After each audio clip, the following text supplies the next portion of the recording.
And thanks for coming here, Peter. Rick, thanks for having me. Yeah, I really appreciate it. No, it's good to see you in person. Yes. I'm glad we could do it in person. Yeah, so I'm super excited to spend time with Peter Troast today. You ran your first ultra triathlon at age 60. 5 years later, you're taking on the Rocky Mountain Slam. Yes. 4 100-mile big mountain races in one season. We're going to spend some time today diving into your experiences in the ultramarathon world. I also want to give a nod and acknowledgement to your genius in your workspace. So bear with me a little bit while I race through your resume. Okay. Founder and CEO of Energy Circle currently. A digital army of marketing and technology professionals who work to find solutions to the challenges within the better building sector. Energy Circle supports over 400 of the most successful home performance contractors, solar installers, HVAC companies, sustainable architects, and low-energy builders across all 50 states in the U.S. You founded FetchDog. You were a principal at the private equity firm Black Point Group. Is that still active? Not really. Not really. Okay. You led brand strategy for the American Skiing Company, a ski resort consortium, where your work earned the Interactive Marketer of the Year by the Massachusetts Innovation and Technology Exchange. You were co-founder of Molded Fiber Technology, a designer and manufacturer of high-performance, environmentally sound protective packaging for consumer electronics. A BS from University of California, Berkeley. You live in Freeport, South Freeport, with your wife, 2 kids, and a Jack Russell Terrier. Sadly, the Jack Russell has moved on. Oh, I'm sorry to hear that. 19 years. 19 years. And, wow. And one kid's still in Freeport, one's in Philadelphia. Okay, so, there you go. So great. Well, life moves on. So let's hop into a little bit of the ultra running world, if you don't mind. Yeah. I saw the post on Facebook and I said, wow, that is amazing. You did the Leadville 100 last year? Not Leadville. Okay. I've done, well, since I've done 3 so far, including one the first of the 4 this season. June, right? Correct. Was that the first one? Yeah. Scout Mountain? That was called Scout Mountain in southeastern Idaho. Beautiful mountains outside of Pocatello. Really great community race. That was fun. So that was the first of the Rocky Mountain Slam. Last year, I did a race in Colorado in the Sawatch Range called High Lonesome. It was high and it was lonesome. And then the year prior to that, I did a race, which was really my first dive into the 100-mile distance at Steamboat. It's called Run Rabbit Run. So that was the inaugural 100-miler. What time of year was that? That was in September. In September. Yeah. Cooler maybe, or was it hot? It was pretty nice. Yeah. It was pretty nice. The High Lonesome last year was right about now. Okay. And it was hot. And Scout was hot. It was kind of funny. There was a very cool spring leading up to the race day, and then bam, on race day it switched and it was 92. But dry compared to what we're experiencing at the moment here in Maine. So so you just baked instead of yes, roasted. Yes. Yes. Wow. So what got you interested in ultramarathoning? Well, good question. I mean, I as a kid was a ball and puck kid. My whole life. Kind of a mediocre athlete, but certainly enthusiastic about it. And I remember, in lacrosse in high school, I played attack. I wasn't very good, mostly because I was slow as molasses in short distances, right? So no fast twitch muscle in this body. And we would get assigned, or sent by the coach to maybe a 3-mile run or something once a week. And I would get back before anybody else. And he looked at me one day and said, you should give up that soccer ball in the fall, and maybe you ought to go out for the cross country team. So I did that, and I wasn't great on the cross country team, but I was okay. And that, just started, I think, a life of just liking running. But for many, many years, in my 40s and my 50s, I was a few days a week, I'd go out with the dog in the woods in South Freeport. those nice, trail systems that Freeport Conservation Trust has protected, and just do 3 or 4 miles. And at some point, as I was aging, I developed this idea that I should do a mile for every decade on my birthday.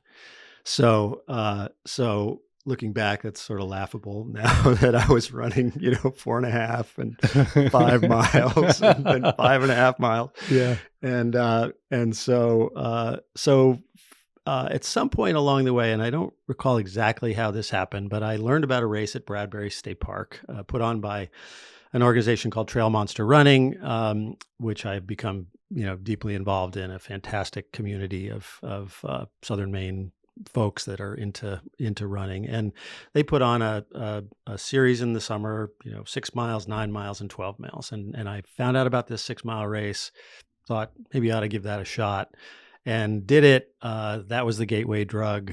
And then at some point, as I'm approaching 60, I had this idea like, okay, for this milestone birthday, I've got to do something real. So happened to be that the Pineland race series was on my birthday. There was a 50-kilometer race. And so I set out to run the 50K, and then my kids and friends came for at the end after I crossed the finish line, and we ran another 10K just to be able to get to 60 because you could, because we could just to say, all right, so 60K. And that, that really, on my birthday at the age of 60 was the time in which suddenly I'm in this world of ultramarathons. Wow. Have you run a marathon? Now, I guess I should say, maybe you could describe the track that you're on, because you're not on the road running these races. Yeah. Well, the term ultramarathon technically means anything longer than 26.2, but it's really generally means and speaks to trail running events that are typically 50 kilometers, 50 miles, 100 kilometers, 100 miles. And the new thing is these, north of 200, 200 miles, 250 miles. I'm not interested in those, by the way. Congratulations for coming to that conclusion. So that is sort of the world of ultramarathon, but it is, it is trail running, and for the most part. And so I never was a road runner, and I really love the trails. That's, I think, part of the draw here is being in the woods of Maine, locally. And then, I began to fall in love with these big mountains out west. And so I have in the choice of races that I'm able to make, I have a preference for big mountains, high altitude, lots of climbing, and that suits my skill set better than races that are faster. You mentioned Leadville at the beginning, and Leadville's a high mountain race. It's got high altitude, but it's also quite runnable and quite fast. And so I have a stronger preference for, lots of climbing, lots of hiking up, hopefully running down. So elevation, like the one that you just finished, the Smoky Scout. Thank you, Scout Mountain. What was the elevation gain, or how do you track that? I think on my watch, I ended up with about 23,000 feet of vertical. 23,000. Yes. Not Sugarloaf's 22, whatever Sugarloaf's vertical is. That times 10. Right.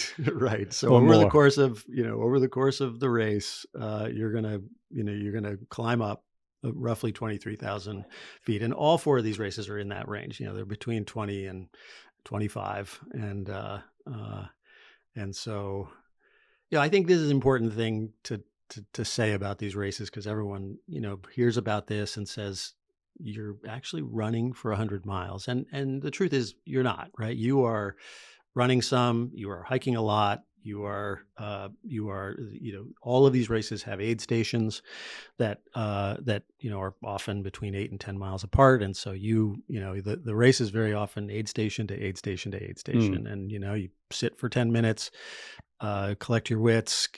I'm lucky enough to have a crew that comes and kind of supports me and, checks in on, am I on my game on my nutrition? Am I on my game on my hydration? They kind of put me back together if if I'm hitting a little bit of a low point, and then you keep going. And so my times in these things are, the 3 I've done so far were between 30 and 34 hours.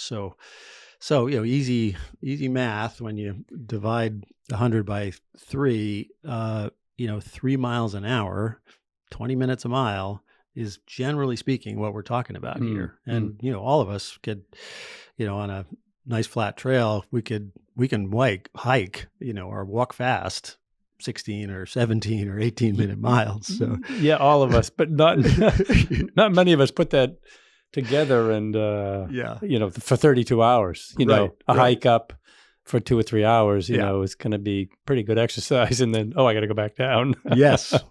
By 23,000 feet. Yeah. That is a lot, Peter. Yeah. So you mentioned nutrition. How do you fuel your body through this? Yeah. So I have adapted both in life and as also, in during these events is a kind of a optimized fat metabolism approach, which is more simply stated is kind of a high fat, low carb. The idea being that you would train your body to rely more on your fat stores before it moves into needing glycogen. And so I'm not in that category of many runners, which are, like super high carb. And part of the reason for that in ultramarathon running is the biggest reason that people fail tends to be GI stress. So people's stomachs go sideways in part because of needing to take in so many calories and also altitude. And so in order to, try to prevent that, and knock on wood, I've been okay stomach wise in these races, at least so far, I've adapted this approach. And I knew going way back in life that for me, carbs were never really my friend, right? And if I let myself slip into carb, and this goes all the way back to these fad diets, that were when I was a little plump in my middle age, and was trying to figure out how to slim down. There was the South Beach diet and the 4-3-3, 40-30-30, I guess, and so I learned over time that just carbs were not great for me. I'm not an evangelist about this in any way. It works for me, and that's it. But in a race format, if you can get your body trained to rely more on your fat stores and then strategically use carbs, so that's my approach, and it's worked so far. Haven't had any major bonks. I certainly have my moments and rough patches and low points, but I seem to come out of it. So I use a liquid nutrition approach. Okay. I put my carbs in a bottle and drink it for the most part. I use gels supplementally if I'm about to go up a big climb, like I'll do that. Yeah. But I'm trying to be careful because a lot of those gels, they can be 180, 250 calories. That slug in your stomach at any one time is a lot. And so that's, what I'm cautious and careful about. Although, what's kind of funny about these races is you think you start to know some things, right? And I just have to constantly remind myself that this is N of 3. You've now done 3 of these things. So before you start thinking you got this figured out, right? There, you've only done it 3 times. And but you learn so much every single time. And what's your fat? So are you fat loading, let's say, before, or are you taking in fat while you go? I have a kind of a generally speaking kind of high fat, low carb, lots of protein diet. So what I'll typically do, and when I say high fat, I'm just not that conscious of fat. I don't. Okay. I use lots of butter, and I have coconut oil in my coffee, and so it's not. I'm not aiming for a particular level. Okay. It's just I'm just flexible about it, and I keep my protein levels high. And what I'll typically do though before a race is sort of go sort of low carb, just to kind of get the body to sort of trigger into fat burning, maybe down to 50 or 60 grams of carbs a day. And then, for 10 days. And then, in the week of the race, then I'll bring, carbs back. And so it's not been super hard for me. I get a little geeky about this, but at the same time, I'm not a sugar person. I don't drink beer. I do like bread, but it isn't, it isn't super hard for me. And it's super fun given how much training I do put in to be able to just eat pretty much whatever you want. Yeah, yeah, that is a major benefit for sure. Yes, yeah. You see the donut runs that often take place, during after a race or something like that. Yes. Yeah. So you mentioned the tip to the training a little bit. So how do you train for a 100-mile ultra? Yeah, I mean, I think the thing that comes as a surprise to lots of people is you never run 100 miles before you run 100 miles, right? Not in one, not in one go. So my tip, I run 6 days a week. And the sort of flow of what's happening in any given week is builds up to a point of about 4 weeks before a race, and that's where you're kind of peaking. I have managed to do this without being a super high mileage person. So some people will go to 100 miles a week or even more. I've been successful, at least so far, with maybe 50, 60 or 65 miles as my peak. So I'll take Monday off and have a rest day. I'll run 6 days. It's usually an hour to hour and a half on weekdays. I try to get it done in the morning when I can, and then a long runs on the weekend. And I like trying to time some specific shorter races as a lead up. So it's a whole lot easier to sign up for a 50K and run a 50K race than it is to go out and run 31 miles by yourself, right? So I've been fortunate the last few years. I can pick a few races. There's one here in Maine called Big A on Mount Agamenticus down in York. Hard race. It's 50 kilometers. I've done it 3 times now. You go up and down and up and down and up and down Mount Agamenticus, and it's hard. It's a tough, technical, difficult race, and so that's been kind of a staple of my training thing. And then I've taken advantage of the fact that in work life I get around the country, and so if I happen to be at 2 years ago I was at a conference in Seattle and found a 50-mile race on Orcas Island in the San Juans, off the coast of Washington State. And that was super fun and cool. So, really at the end of the day, the attraction for me here is just going to beautiful places, seeing interesting parts of the country, getting out. You cover a lot of ground, when you're trying to move 100 miles when you're on foot is a long distance. Yes. Very long distance. Yes. Yeah. I mean, in a car, it's a long distance. Yeah. So to put that on your feet, that's a long distance. Yeah, it's fun.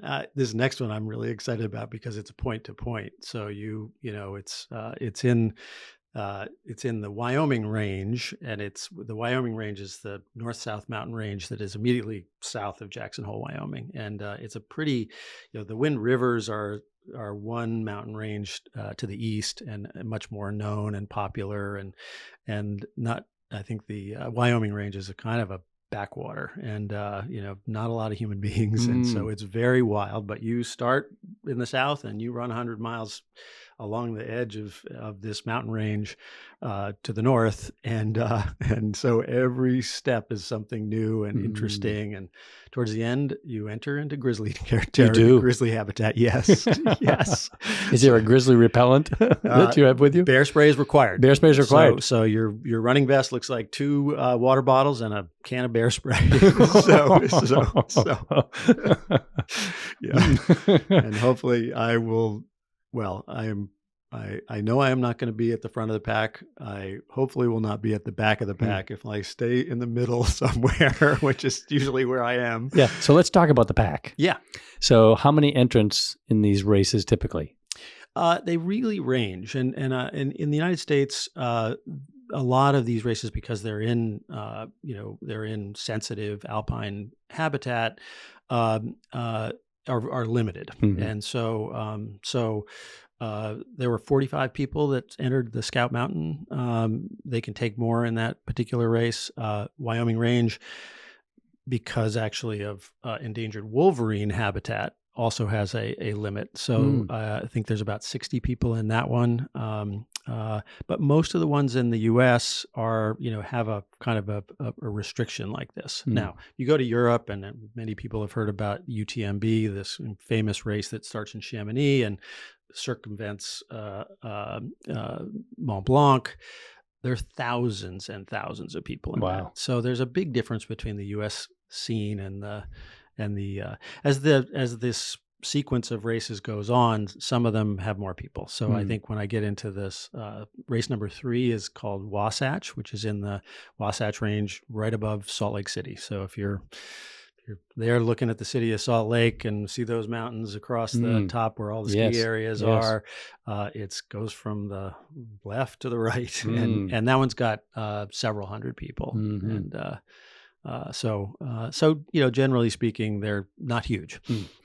And what's the last one in this 4 series? The last one is called the Bear, and so the Bear is the one of the race that's required. So you have 8 choices of races that qualify for the Rocky Mountain Slam, and you have to piece together a races you can get into, because some of them have lotteries that you don't win, and then the one required one is the Bear. The Bear is in northeastern Utah and Idaho. The race crosses into both places. It's in late September. Beautiful fall colors. It looks really exciting. So June, then what's the next? Then early August, and then early September, and late September. Ooh, 2 in 1 month. Yeah, so that distance between the final 2 is pretty tight, about 3 weeks. So how will you? What is your plan for recovery between those 2? Yeah, that is the $64,000 question. So, and in today's compounded interest, that would be the $64 million question. Yeah, right. So far, and I've got obviously the races I've done in the past, and I've got Scout Mountain. I recovered quite quickly. So it's pretty typical in these things that you hurt something, right? And I thought in Scout that maybe I had done a little kind of it's my ankle. Was my right ankle was really kind of talking to me towards the end of that race. And you always wonder, is that going to linger? And fortunately it didn't. It was just something quick. So I think part of the diet has resulted in low inflammation. And so I've been recovering pretty quickly. So I'm a month, post Scout Mountain at the moment, and feeling great and fine. I really have felt great for the last couple of weeks. So let's just hope that everything continues to go well, and then I recover as well from that as I do. But it's tight. Those are back to back. Yeah, and then back to back, getting back to the entrance, the competitors in the race. 45 or so, you said, at Scout. Yeah. So age variation. What do you see there? Yeah, it's interesting. So I want to do these races just to finish, right? And so when you start out, you first one or second one you do, you're just like, do I have the capability of making it 100 miles? And you don't care at all about where you fit in. And then suddenly, what happened in the first race, Run Rabbit Run, was kind of funny. I finished the race. They tell me and this one was a bigger race. So there are 14 people in the 60 and up age group. So 60 to 69, there's 14 people. And they say to me, congratulations, you won your age group. And I'm like, I did?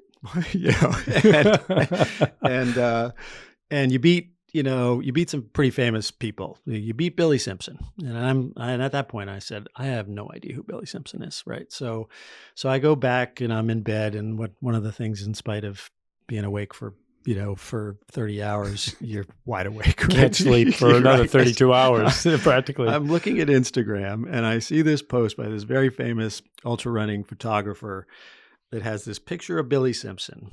He looks like the most interesting man in the world.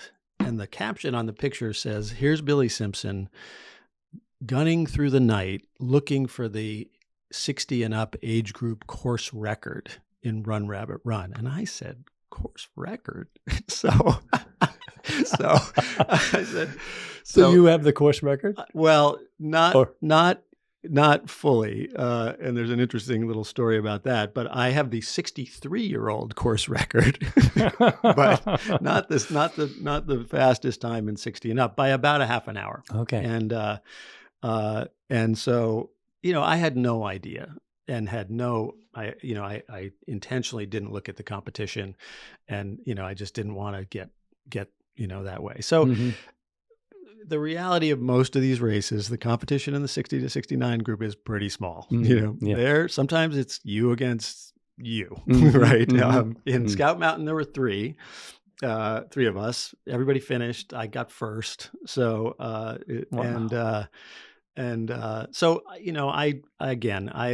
I think I'm a competitive person. I've always been that way my whole life. Yes. My kids will tell you that I can turn anything into some kind of a competition, right? So the machine is ticking upstairs all the time. So I care. At the same time, particularly with an objective like trying to get 4 of these done, I just want to get 4 of them done, right, and not hurt myself in the process. So I'll try my best. I think I have no competition in my age group in this next race. So that means you get to compete with the 50 to 60-year-old group? Well, yeah. Oh, great. Yeah. I mean, I want to do well, and I'm usually in the front of the pack. Typically in these things, I've been sort of, not exactly in the middle, and sort of, 60, 70th percentile kind of thing.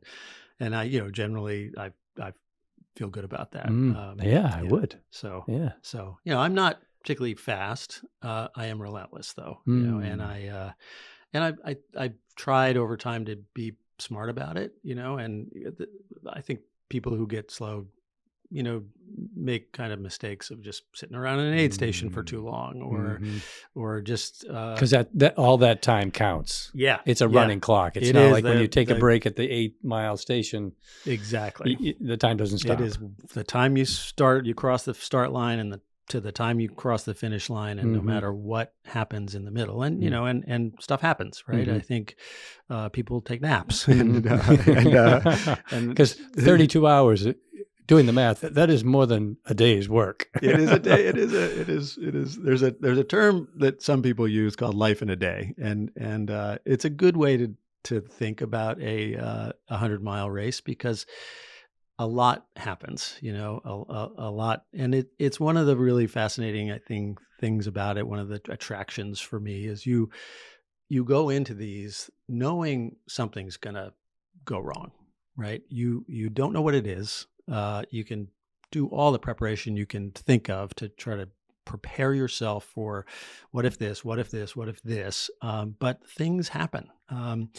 At that race that I described, the one where I have the 63-year-old course record, I got to the aid station at mile, let's call it 40, where I was my drop bag had all my stuff for the night. So my clothing for the night, and most importantly, my lights for the night. They lost my drop bag. We couldn't find it.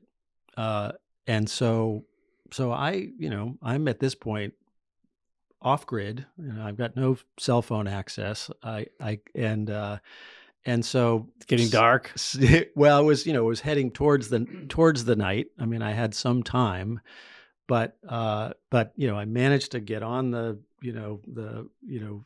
MiFi at the aid station, send a message. Didn't really know if the message got received. I just said, anything you can do to pull together some lights, go to town, I'll pay you back. If it's a flashlight, that's fine, right? I'll take anything. But I ended up spending about 45 minutes at that aid station trying to find my drop bag. So that course record, maybe could have been mine. So things like that will happen. Yes. It might be physical. It might be something logistical like that.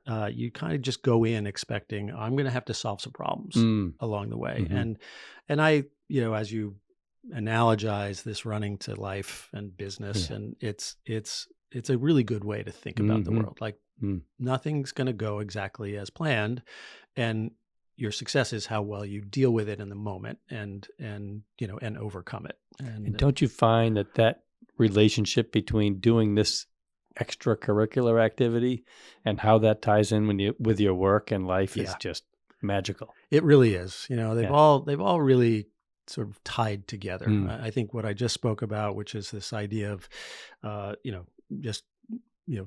things happen along the way that you have to adjust and course correct for, is a very good thing in life. It's a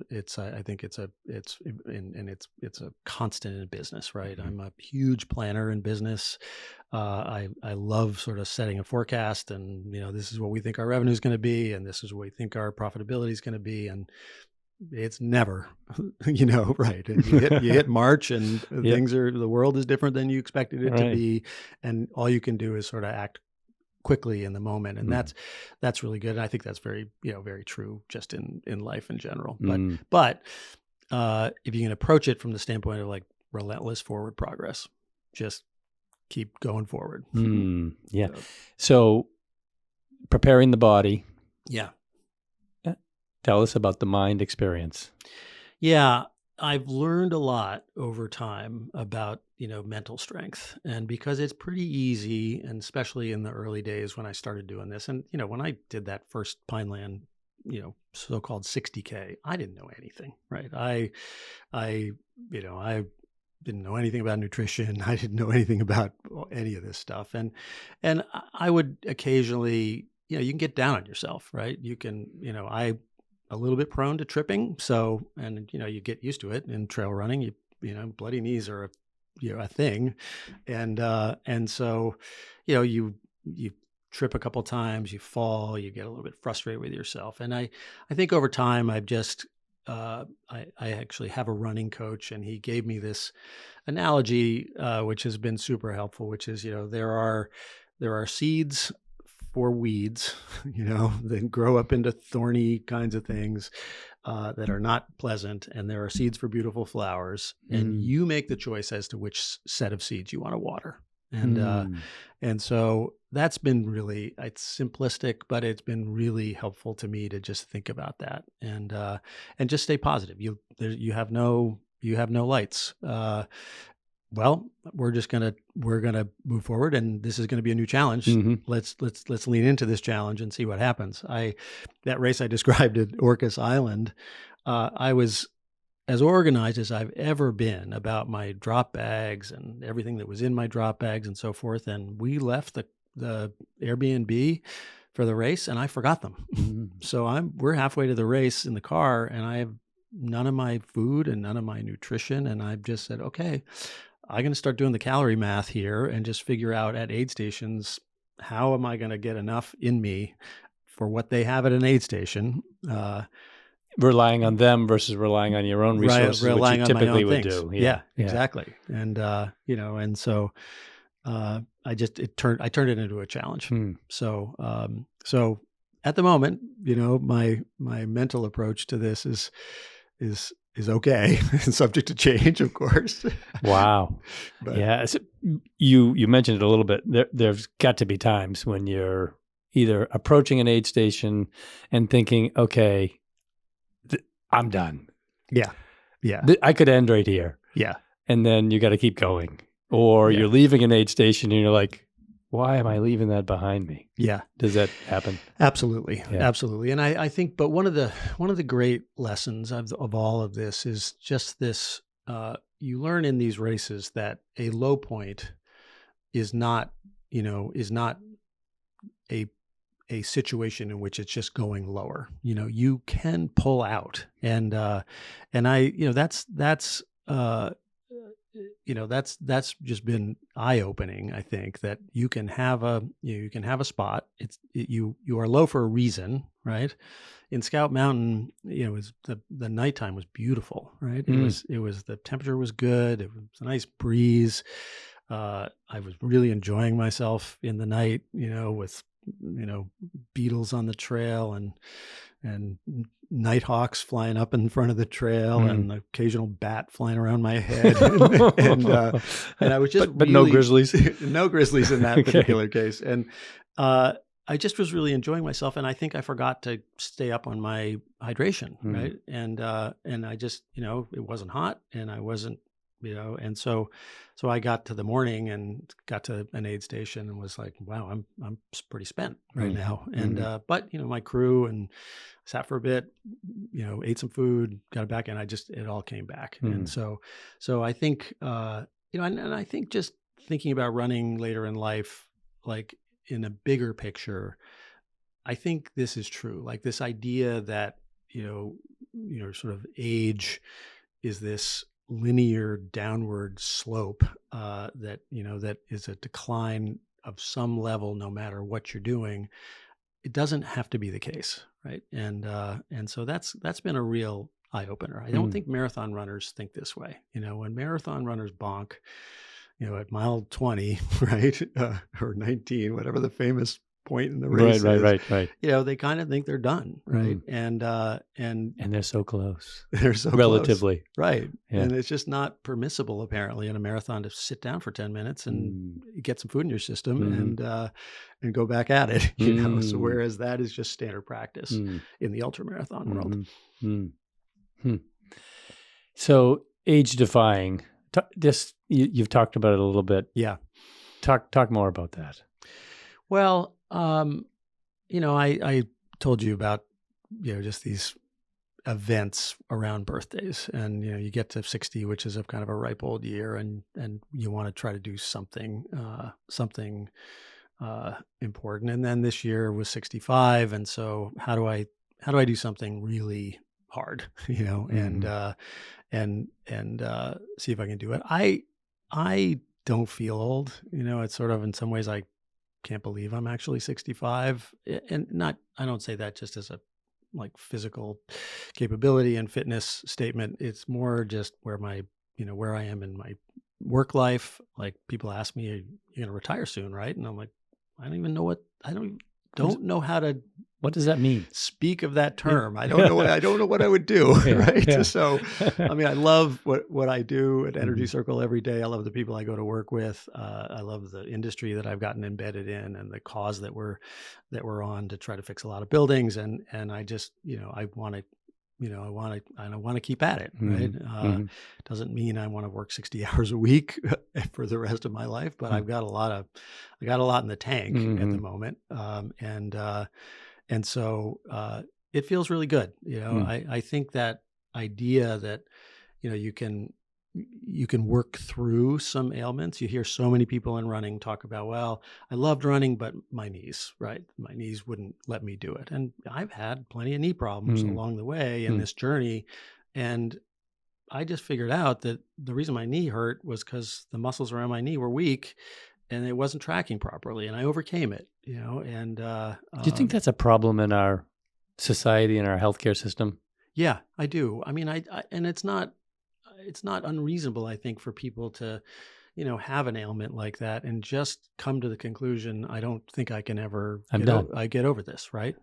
My running life is over. And I don't want to, dismiss, a knee is a complicated thing. There's lots of things that go wrong with a knee, but one for me is I have, I was a telemark skier for a long time back in the day when there were leather boots, and they wrecked my feet, and so I have a condition called Morton's neuroma. It's this nerve bundle in your, between your third and fourth metatarsal. It's a very painful kind of foot thing.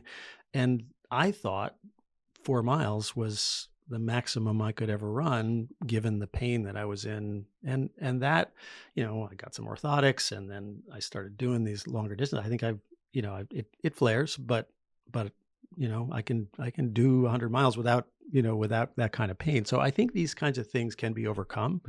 And knock on wood, I'm all right for the moment. Yes.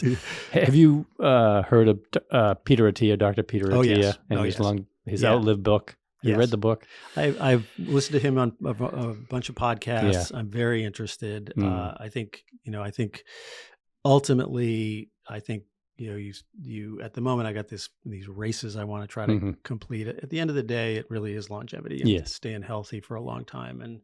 And so there's a lot, there's a lot there. When you're running, are you listening to something, or are you completely in nature? How do you pass that time? I prefer to not be listening, but I do have some headphones that are not in-ear headphones, that are bone conduction headphones. And so sometimes a little audio courage in the form of some pickup music is good. I'm not very good at running downhill. It's one of my weaknesses. And in the West, when you every one of those 23,000 feet of up has a 23,000 down. Right. And so, and often, especially in the West, there's these very rocky, rubbly, people call them baby head rocks, and it's, so the way to be successful at that is, high cadence, right? Just keep your feet moving. And sometimes, I'll sort of, for a long downhill, I'll like turn on some music, but for the most part, I don't listen to music. It's pretty typical that you find some friends, and that, you're at the same pace as somebody else, and you team up for some miles, and you have some nice chatting about stuff. I've met some great, great people. There was a really good kid in this last race, and we met up at maybe like mile 10 right in the beginning, and we were going the same pace for about 5 miles, and we had a really good conversation. At some point I said, "Hey, what's your goal here?" And he said, "Well, I think I got a shot at sub 24." And I'm like, "Dude, you got to go. Like, you got to drop me like a hot potato." Yeah. So he ended up coming in 5th in the race. Really? But super nice kid. And, just those miles went by instantaneously because we just were having a nice conversation. So obviously the smaller the race, the less likely it is that you end up with somebody. But that's it. And at the end of the day, you are in your own head for the vast majority of the time you're out there. Yeah. The people at the rest, you say the support. So you have some of your own that meet you there. Yeah. And then there are obviously volunteers involved with the event, probably, that are there to cheer you on. Those people are heroes. They are incredible heroes. Yeah. And in Scout Mountain, they were really quite amazing.